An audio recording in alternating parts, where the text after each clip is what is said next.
should be on. So it is 6:10. I will call the meeting to order. Any changes or amendments to the agenda? Not only your times. Yeah, sorry, but and I really do apologize for that. I just took what is yeah, that's my my regular River Valley's agenda, a policy agenda. And All right, Oh, Mark. good. I was just totally confused this morning when I was like setting up for my day, and I was like, wait a minute, do I have a meeting? I did the same thing. I was on the treadmill at the gym, and I was like, oh no, I freaked out. I really do apologize. And I was like, okay, good. All good. We just have to razz you about something, Mark. All good.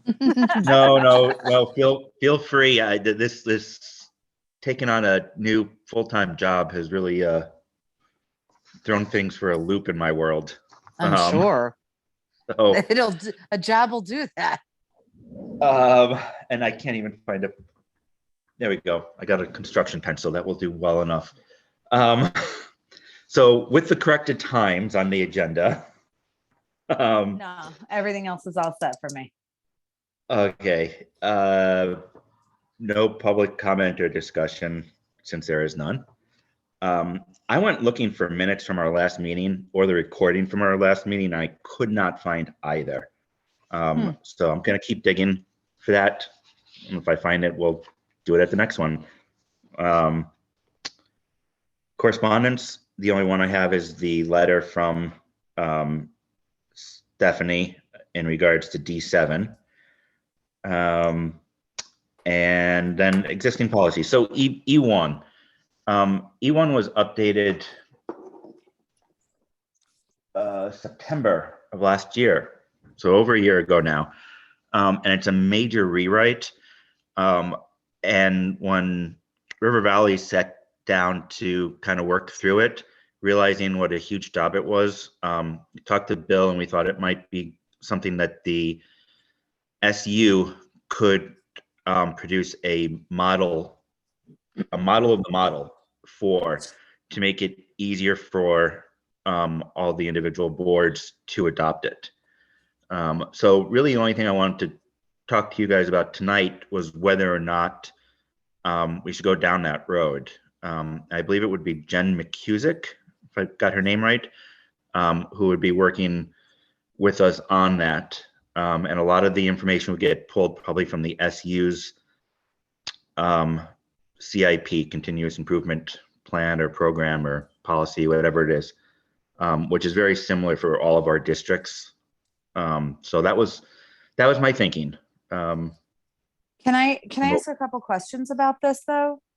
No. I'm gonna do it. So this is a policy, the one that we are looking at, the one with the yellow highlights on it. Who drafted this policy or who made these suggested amendments?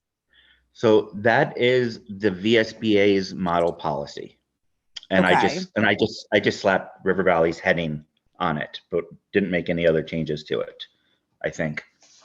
So everything that's highlighted was actually highlighted. Yeah, that's all highlighted by the VSBA in their model policy as an indication of where you need to have your own input. Okay. Oh, I see. Okay. That's what I didn't understand what those yellows were. Okay. I'm sure all of our boards have adopted E1, probably the previous version of it, which I don't know, but probably 4 or 5 years old. I don't have it in front of me, but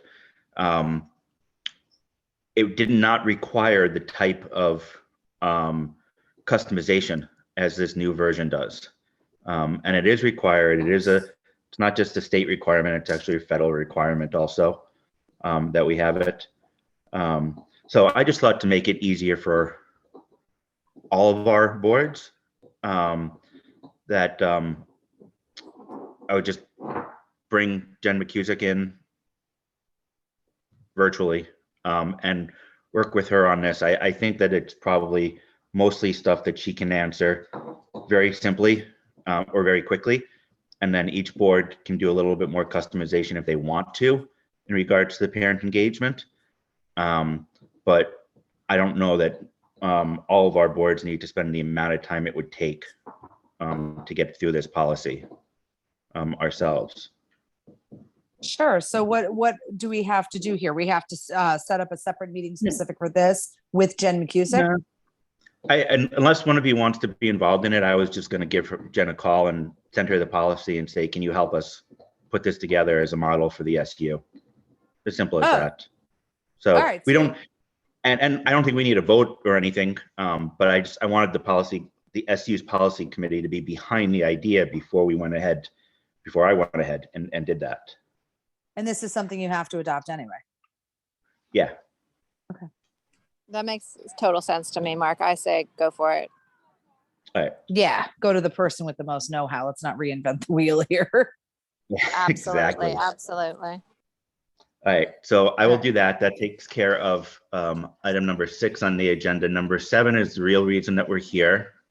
Stephanie Beatty Hancock asked us to adopt this, propose to the board, they adopt this policy.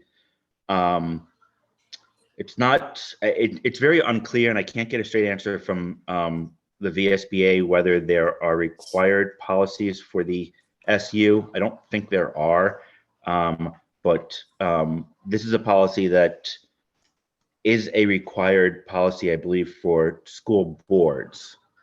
So you probably already have it for your board.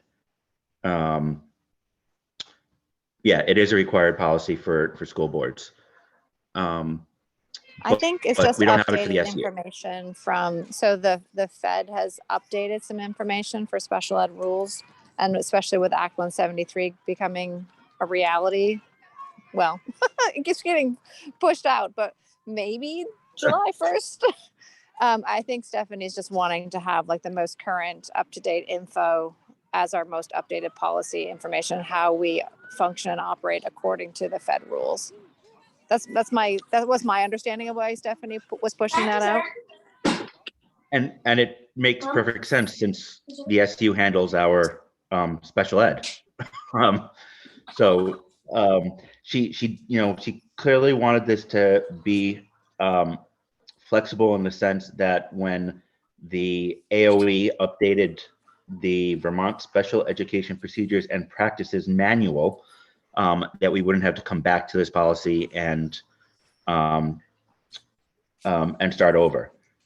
So because this says the most current edition of that manual, I think we're covered there. Yes, as it made total sense. And I'm a special educator in Windham Southeast. Shut so that, please. It made total sense to me, and I appreciate what she's doing. All right. Oh, honey, that's not shut. Well, so my question becomes, we're going to adopt this as is.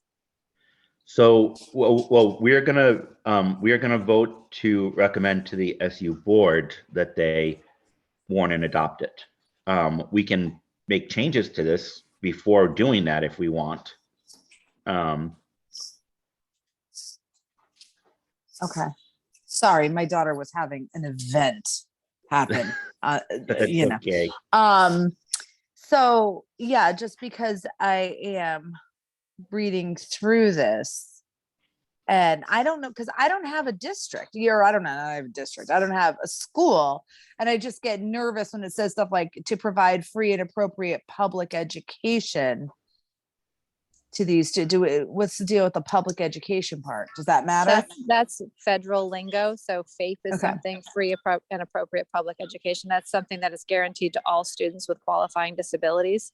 So regardless of whether or not there's an operational school or not, if you have a student that lives within your town, they are guaranteed FAPE. They have the right to access a free and appropriate public education. Right. And that wouldn't prohibit a child from going to a private school or something. It's just, that's what it's called. That's the lingo. Sorry, I'm at a playoff game. The girls just scored. Sorry. Oh gosh. Usually, this is very exciting. Um, It was Willow. It was my daughter. We're playing against Rutland in our first Well, round there you playoff go. game, and we just put the first goal in net. Sweet. Awesome. So sorry, sidetracked. Yes, No, That's okay. I just public education. no. So Yeah, you don't have, it's just a thing. That's just what it's called. So like a child could go, because I just get worried about like Stratton. If we adopt this, we don't have anyone that goes to public school. Yeah, it literally is just it's federal It's the lingo jargon. Okay. Yes, exactly. Okay. Yep. do you have other concerns, Allison? No, because I was just looking down. It says the Windham Central Supervisory Union will use the guidelines developed by the Vermont Agency of Education in its most current edition. So that covers any changes. Exactly. Yeah. Okay. Yeah, that's fine. And I think, although that may change in July, as of now, Windham Central is still providing special education for your students, regardless of the school that they go to. Yes, Windham Central is required to follow a student, even if they live in Stratton. And depending on what school they go to, we are responsible for their public education services and supports. Yes. That part I am aware of intimately. So unless one of you has a change you'd like to make, I will take a motion to recommend to the SU board that we warn and adopt D7 special education. So moved. I'll second that motion. Okay, thank you, Allison. Thank you, Selena. Any further discussion? No, just a thank you to Stephanie for putting it together. Yeah, absolutely. All in favor, say aye. Aye. That's everybody, so unanimous. Thank you both very much. Other policies you guys would like to discuss while we're here? Besides soccer? No, sorry. I do have No, a that's question for okay. you guys. So I've been trying to go through Marlboro's policies for a while and trying to like put together some sort of system for like reviewing, maybe making it into like a Google Calendar or something. Cause I feel like there's some old policies, like, do you really need to have like the dissection policies, like, and trying to compare to what the state's requiring us to do. I'm just trying to clean it up because I just worry that I'm not going to be on the board forever, hopefully.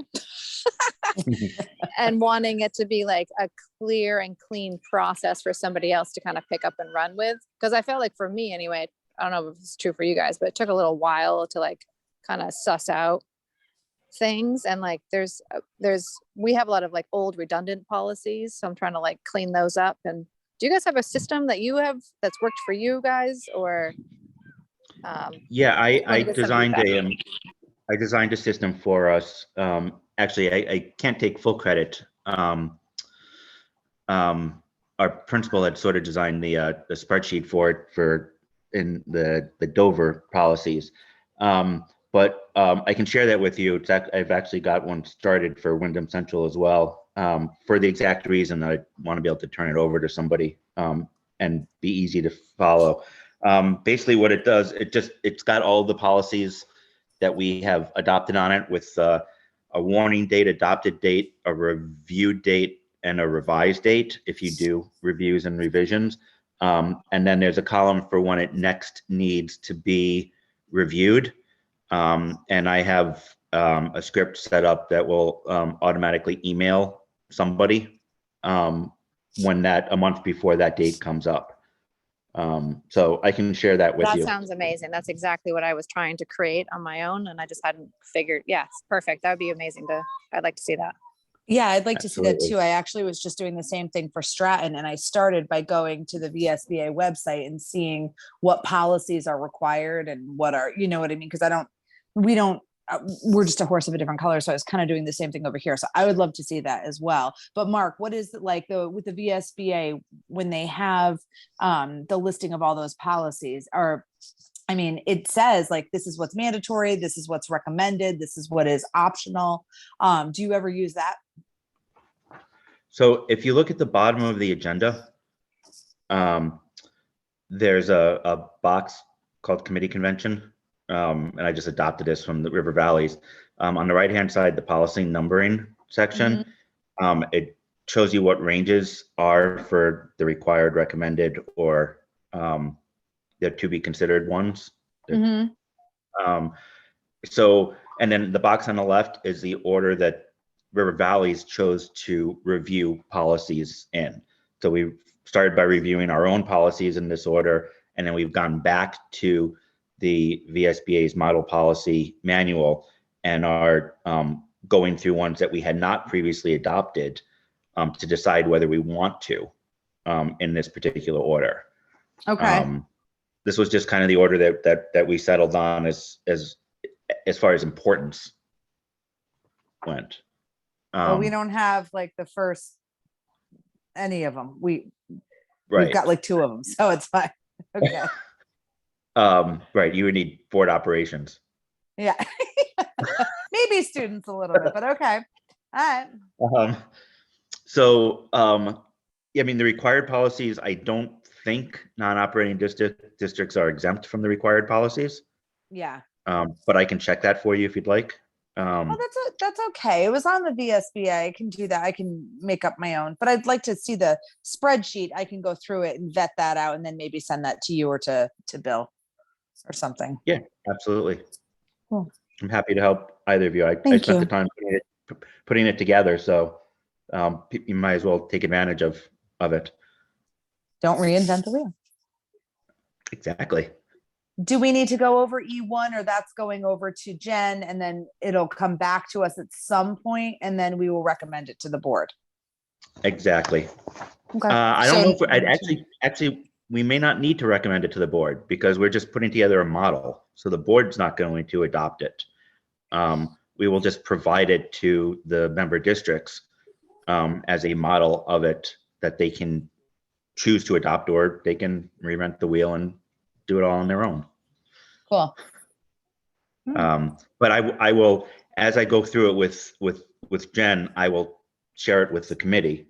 And whether it's in a meeting or just an email, at some point I'll say, how does this look to you all? You know, should we go ahead and share this out now? Okay. Cool.